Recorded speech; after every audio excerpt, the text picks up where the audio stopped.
MBC가 단독 인터뷰를 했고 그리고 방송할 거다 하는 내용이 방송이 되기 전에 폭로되어서 크게 화제가 됐었죠. 당시 이 폭로를 하셨던 분입니다. MBC 해직 기자 이상호 고발뉴스 대표 기자 연결됐습니다. 안녕하십니까? 안녕하세요. 네. 반갑습니다. 이상호입니다. 네, 소개가 길었습니다. 네네. 5년이나 됐는데, 굉장히 이제 인상적인 사건이었기 때문에. 네. 세세하게 기억이 나는데, 당시에. 네. 이틀 전이었던가요? 3일 전이었던가 그랬죠? 네. 대선. 바로 직전에 MBC가 김정남 씨를 단독 인터뷰했다 하는 내용을 처음으로 본인 SNS에 올렸지 않습니까? 네. 그 내용을 어떻게 알게 됐는지 그리고 그때 당시 상황을 좀 설명해 주십시오. 그 당시에 낙검수라고 있어요. 김어준이라는 분이 하시는 방송이었는데 네. 거기서 워낙 그분들이 취재를 잘하셔가지고 네. 대선 기간 중에 김정남이 한국 또는 제3세계로 망명할 가능성이 있다. 네. 그리고 그게 대선 과정에 당시 NLL 광풍이 불고 있었는데 네네. 그 광풍과 맞물리면서 네. 그야말로 여권 주자를 돕는 그런 공작 차원에서 진행될 가능성이 있다. 이런 취지로 보도하셨잖아요. 그거를 뭐 한 달 전부터 떠들었죠. 예. 예. 네. 그래서 깊은 감화를 제가 받아가지고 예. 취재를 하셨군요. 그렇다면은 당시에 미디어 세트, 언론 지형을 봤을 때 정부 입장에서 만약에 이런 공작이 사실이라면 대단히 보안도 중요하고 그렇죠. 손발이 잘 맞아야 될 거 아닙니까? 그렇죠. 나중에 뒤탈이 안 나려면. 예. 그러면 어떤 언론사를 고를까 생각을 하다가 MBC가 상당히 정렬이 잘 돼 있었어요. 당시에. 예. 이미 통제, 우리말로 통제. 네네. 그래서 MBC의 가능성이 높겠다라고 생각해서 아하, 추정해요. 네. 그래서 제가 내부 취재를 하기 시작했죠. 네. 그랬더니 움직임이 있다라고 하는 내용을 포착을 했고. 그러니까 MBC의 구성원들도 사실은 잘 알지 못하도록 MBC 내부에서 비밀리에 진행됐다는 거죠, 그때. 그렇죠. 완전 비밀리에 진행이 됐죠. 근데 이제 결과적으로, MBC 기자들이 네. 한두 명도 아니고 그리고 오랫동안 알아왔던 사람들인데 그걸 어떻게 모르겠을까요? 그거 모르게 할 수 있죠. 그래서 이를테면 국내에서 파견을 하면 네. 이게 문제가 되잖아요. 네. 국내에서 움직이려면은 이게 동선이 파악이 다 됩니다. 그러니까 방콕 특파원을 꼭 집어서 보내는 거죠. 아, 해외에 이미 나가 있던 특파원을. 그렇죠. 그러면은 위 채널부터 국제부장부터 특파원 이렇게 간단하게 연결되니까. 그래서 실제로 이름이 좀 그렇습니다. 허무호 특파원이라고 있습니다. 네. 허무회가 아니라 허무호 특파원인데 방콕에 그때 나가 있던 특파원이에요. 네. 그분이 방콕에 있다 갑자기 말레이시아로 날아가죠. 그래서 전격적으로 인터뷰가 이루어지게 됩니다. 근데 그렇게 꽁꽁 숨긴 것을 이상호 기자는 당시 어떻게 알아내신 겁니까? 누굴 때리신 거예요? 당시에는 얘기할 수 없었지만, 네. 충분한 움직임이 있었고, 그리고 내부 제보자가 있었어요. 근데 그분이 혹시라도 피해를 입을까봐, 네. 해고되면서도 안 밝혔죠. 아, 이미 해고되신 분이고? 제가 해고되면서까지 안 밝혔어요. 본인 자랑이군요. 네, 아름다운 얘기였습니다. 네, 취재원을 보호했다는. 네네. 근데 당시 MBC에서는 그것을 초기에 이상호 기자가 트윗으로 취재했다고 한다라고 얘기하니까. 네. 김정남 단독 인터뷰 이야기는 사실 무근이라고 뉴스에서까지 얘기를 했어요. 네, 한 서너 번 뉴스 보도를 했죠. 네, 사실 무근이라고. 최초의 일보는 제가 낙검수에 이런 보도가 있는데 MBC가 그걸 추진하고 있다라고 보도를 했고, 예. 나중에 트윗을 통해서 방송이 임박하다라고 한 서너 차례 트윗을 계속 날렸었죠. 그렇죠. 그 초기에는 부인했으나 나중에 네. 알고 봤더니 실제 만나긴 만났어요. 인터뷰 하긴 했어요. 그죠? 그러니까 나중에도 인터뷰를 하지는 않았다고 계속 지금 주장하고 있어요. 왜 그러냐면, 네. 말레이시아 호텔에서 10분간 만났다. 10분간만 만났다. 네, 10분간 대화를 나눴다. 네. 근데 인터뷰한 건 아니다. 라고 주장을 하고 있어요. 사교했나 보죠, 사교. 그거 사교한 거지, 사교. 근데, 네.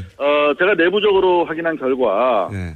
당시에 제일 이슈가 되는 건 두 가지였습니다. 하나는 망명할 거냐, 안 할 거냐. 그렇죠. 망명설이 네. 있었죠. 두 번째는 NLL 광풍과 관련해서, 네. 노무현 지난 대통령께서 북한에서 혹시 관련한 발언을 한 게 있느냐. 네. 두 가지가 메인 이슈였거든요. 그렇죠. 근데 예. 둘 다 물어봤다는 거예요. 물어봤다. 예. 네, 근데 입맛에 맞는 얘기가 안 나온 거죠. 제 그래서? 판단으로는. 아하. 거기서부터 그래서- 물어본 것까지는 팩트고 답변이 원하는 답변이 안 나왔다는 추정이신 거죠. 예. 그렇죠. NLL과 관련해서는 들은 바 없다라고 답변을 했다는 거예요. 그래서 뉴스 가치가 떨어져서 보도하지 않았을 수 있다. 그래서 저는 그렇게 보는 것인데. 또 하나의 가능성은 왜냐면- 왜냐하면 그 김정남 같은 그 뉴스의 인물은 목격한 자체가 기사입니다. 아니 만나서 인터뷰한 자체가 기사죠. 아니 인터뷰 안 해도 돼요. 그냥 김정남 보기만 해도 기사예요. 실제로 맞습니다. 그 일이 있고 나서 1년 뒤인 2014년 1월 12일 날 요미우리 신문이 보도해요. 말레이시아에서 밥 먹는 거 목격됐다고. 맞아요. 기억납니다. 직접 본 것도 아니야. 요미우리가 본 거야. 예. 근데 그걸 가지고 MBC는 대서 특필을 했어요. 리포트를 하고 난리를 그런데 쳤어요. 본인 본사의 내가 본 것도 방콕 아니고. 특파원에 가서 10분 동안 인터뷰를 했는데 원하는 답변이 안 나와서 보도를 안 한다는 게 말이 됩니까? 그렇죠. 월드와이드 스쿱이지, 스쿱. 단독 보도죠. 말도 안 되는 거죠. 말이 안 되는 겁니다. 예. 이거는 전 세계가 받아주는 뉴스입니다. 이 정도 뉴스는. 그렇죠. 근데 이제 원하는 보도 답변. 안 한 이유가 뭐냐? 네네. 라고 했을 때 그렇다면 자기들이 기대했던 답변이 나오지 않았기 때문 아니겠느냐라고 추론할 수밖에 없는 것이죠. 그 추론도 합리적이고요. 또 하나는 이미 이렇게 폭로되어서 네. 어떤 뉴스가 나오더라도 그것이 일종의 공작 아니냐고 하는 역풍도 음흠. 그래서 가능할 상황이었기 때문에 워낙 민감한 때여서 그게 이제 플러스 마이너스 계산했더니 그다지 플러스 아니어서 접었을 수도 있죠. 워낙 이 이상호 기자의 그 트윗이 강력한 반향을 불러일으켰거든요. 사실이다 아니다부터 시작해가지고. 사실 허무호 특파원 얘기도 네. 자기가 김정남 씨를 만났더니 제가 이걸 트윗을 통해서 내부 폭로를 한 것을 이미 알고 있더라. 그래서 대화가 원활하지 못했다. 뭐 이런 취지로도 얘기를 하고 있어요, 사실은.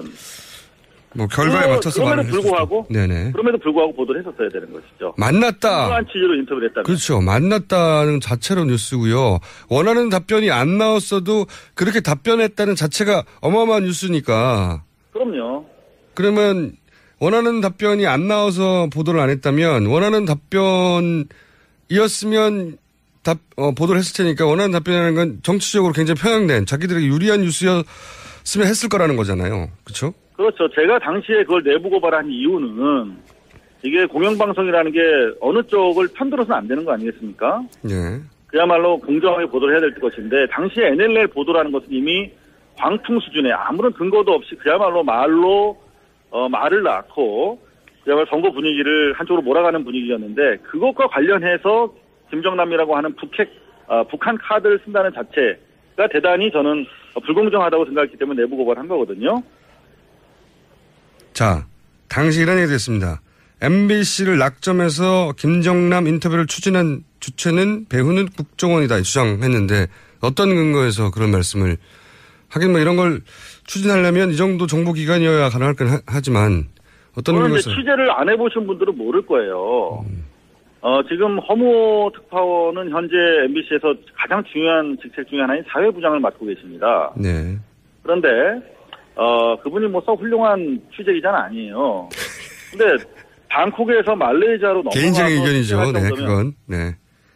제가 뭐 개인이니까요. 저는. 네, 개인적인 평가하고. 예.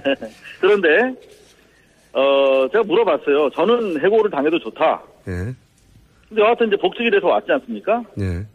그랬더니 다시 이 허무호 사건을 폭로한 거 가지고 정직 6개월을 또 때리더라고요. 폭로한 게 언젠데요. 그러니까 해고 사안은 아니라니까 그러면 6개월을 주겠다 이렇게 한 거예요. 그래서 제가 네. 우리 노동조합이랑 같이 예. 나는 2번 해고돼도 좋은데 예. 이거는 공영 언론의 공정성과 관련해서 중요한 사안이니까 허무호의 취재 경위, 네. 지시 내용 네. 이런 것들을 밝혀야 된다. 그래서 네네. 이게 과연 불편부당하게 이루어진 취재였는지를 밝히면 나를 잘라도 좋다. 네. 기본적으로 사실관계가 파악되지 않은 상태에서 어떻게 또 재징계를 하려고 하느냐 해서 특별감사 청구를 했어요. 노조랑 저랑 같이. 네. 근데 거기에 대해서 답변이 전혀 없죠. 무슨 말씀이냐면 네. 해외에 나가서 누구를 만난다는 게 그렇게 생각만큼 간단한 취재가 아니거든요. 어렵습니다. 매우 정교한 자료가 없으면은 네. 갈 수가 없어요. 한 번 뭐 수천만 엄청난 돈을 들여서 움직여야 되는데. 저도 그거는 충분히 50% 너무 야근데 한 1000% 이해합니다. 저도 해본 적이 있어서. 예. 그럼요. 예. 그래서 어렵습니다. 저는 취재를 해본 사람은 외국 제3국 내가 있는 곳에서 벗어나서 다른 나라 가서 누구를 만난다? 그 생각보다 간단치 않거든요. 아는 사람들끼리 약속해서 가서 만나도 어려운 판에. 자, 그렇기 때문에 일단은 뭐 상식적으로 이거는 정보기관이 개입했다라고 보는 것이고, 두 번째는 지금 허무호 씨는 제가 몇 차례 전화 인터뷰를 했는데 방콕에 사는 동포로부터 제보를 받았다라고 하면서도 동시에 말레이시아에서 국정원 직원과 전화 통화한 사실은 있다 이렇게 밝혔어요. 거기까지는 밝혔군요. 그럼요. 그 외국에 나가보면 사실은 그 국정원 쪽 사이드랑 그 뭐 대사관마다 다 나가 있기 때문에 네. 우리가 생각하는 것처럼 국정원 스파이 모양을 하고 막 그렇게 무서운 사람들이 아니에요. 일반인들이에요. 그냥 국정원 직원들도 다. 네. 다 호영호지하고 지냅니다. 외국에 나가면. 네. 대사관 직원이죠, 사실. 예. 그렇죠. 그래서 여하튼 당시에도 MBC 밝히지 않았지만 상식적으로 국정원이 당시에 이미 잘 아시겠지만은 어제 TV조선 보도에 따르면은 국정원이 망명을 추진했다는 거 아니겠습니까? 그러면은 그렇죠. 네. 그러면 국정원이 망명을 추진할 정도면 그야말로 김정남 주변에 한 10대 명이 계속 주시하고 있었다는 것인데 네. 그거를 허무라고 하는 뭐 특별히 뭐 취재력이 뛰어난 기자도 아닌 사람이 타고 와서 만나고 막 10분 동안 같이 있게 하고 그렇게 방치했을까요? 뭐 보고만 있었을까요? 합리적인 추론입니다. 자, 그래서 이제 당시 대선 직전에 국정원이 관리하고 있던 김정남과 MBC의 인터뷰를 추진했고 그것이 어떤 연유로든 미리 폭로되자 보도를 하지 않았다. 여기까지가 사실관계인데, 자, 이번 혹시 그 김정남 씨 피살 사건은 취재하고 계십니까, 현재? 뭐 그냥 계속 관심 두고 있죠. 네, 관심만 두고 계시나요? 뭔가 지금 정보 중요한 걸 취재할 때 그냥 관심 두고 있다고 표현합니다, 우리가. 그렇군요. 그러면 꼬치꼬치 물어보셔야겠습니까? 오늘은 여기까지 과거 얘기를 하고요. 네. 지금 새로 터진 이 피살 사건 관련해서는 저희가 언제쯤 연락할까요? 일단 그거는 시간이 좀 걸릴 수도 있을 것 같아요. 다만 중요한 것은 네. 유로코리아 재단을 통해서 거의 10년간 박근혜 청와대 계신 분께서 네. 김정남을 아주 유력한 비선으로 활용했다고 하는 것인데 그게 보도가 됐죠. 예. 네. 박근혜의 비선은 김정남이다 이런 보도가 주간 경향에 있었습니다. 예. 자, 그렇다면 2005년에 있었던 망명 추진 그리고 그 당시에 허무호 특파원과의 인터뷰 공작과도 박근혜 측이 관련돼 있을지 여부에 대해서 확인해 봐야 되는 것이고, 두 번째는 그렇다면 다시 5년이 지나서 대선 국면이 됐고 탄핵 국면에 있어서 지금 유일하게 살아날 길은 그야말로 수구 구테타 프로 거버먼트 친박 세력을 동원한 어떤 그런 친위 구테타 말씀하시려는 거죠? 친위 구테타와 관련된 그런 내용들일 텐데 그렇다면은 5년 이전 상황과 상당히 유사한 수요가 다시 발생하고 있다. 그 상황에서 동북아의 정세는 훨씬 더 첨예해졌고, 그렇다면은 적어도 중요한 것은 확실한 것은 말레이시아에 있던 세계 각국의 첩보 세력 간의 엄청난 텐션이 고조되고 있었을 것이다. 누가 한 발자국을 김정남을 어느 쪽으로 움직이려고 했는지에 따라서 상당히 텐션 변화가 있으면서 갈등이 고조됐을 것인데 그 과정에서 일어난 사건이면 분명하다. 중요한 것은 박근혜 관련성에 대해서 철저하게 조사해야 된다. 그 첫 번째 단초는 2월 24일 날 MBC 청문회에 잡혀 있습니다. 네. 그때 최소한 첫 단추인 2012년 MBC 허무호 특파원의 허무한 인터뷰 추진 계획에 대해서 진상조사가 이루어져야 될 것이다. 이렇게. 했다는. 네네. 근데 당시 MBC에서는 그것을 초기에 이상호 기자가 트윗으로 취재했다고 한다라고 얘기하니까. 네. 김정남 단독 인터뷰 이야기는 사실 무근이라고 뉴스에서까지 얘기를 했어요. 네, 한 서너 번 뉴스 보도를 했죠. 네, 사실 무근이라고. 최초의 일보는 제가 낙검수의 이런 보도가 있는데 MBC가 그걸 추진하고 있다라고 보도를 했고 예. 나중에 이제 트윗을 통해서 방송이 임박하다라고 이제 한 서너 차례 트윗을 계속 날렸었죠. 그렇죠. 그 초기에는 부인했으나 나중에 네. 알고 봤더니 실제 만나긴 만났어요. 인터뷰 하긴 했어요. 그죠? 그러니까 나중에도 인터뷰를 하지는 않았다고 계속 지금 주장하고 있어요. 왜 그러냐면 네. 말레이시아 호텔에서 10분간 만났다. 10분간만 만났다. 네, 10분간 대화를 나눴다. 네. 근데 인터뷰한 건 아니다. 라고 주장을 하고 있어요. 사교했나 보죠, 사교. 그거 사교한 거지, 사교. 근데, 네. 제가 내부적으로 확인한 결과, 네. 당시에 제일 이슈가 되는 건 두 가지였습니다. 하나는 망명할 거냐, 안 할 거냐. 그렇죠. 망명설이 네. 있었죠.